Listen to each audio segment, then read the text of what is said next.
Жүректі нұрландырар өлең деген, жыр менен ақылда кең өрең деген. Таңғы жыр жанарыңа шаттық құйып, сәулеге жанның мұңы мәңгі бөлеген ел.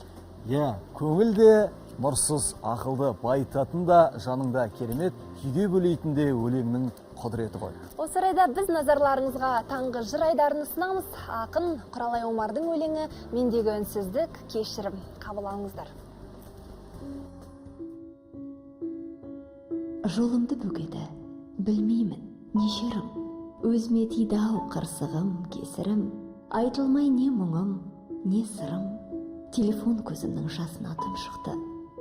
Сендегі үнсіздік ақталу, мендегі үнсіздік кешірім.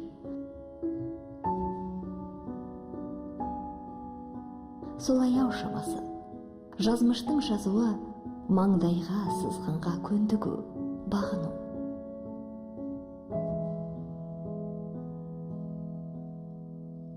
Тыныштық тағы өлді, ауыр дем арқалап. Сіздегі күрсініс жалғыздық, мендегі күрсініс сағыну.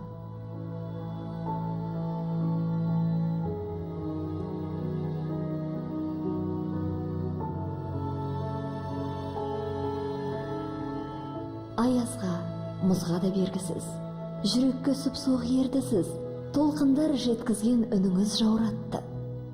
Сіздегі салқындық үмітті жылату, мендегі салқындық белгісіз.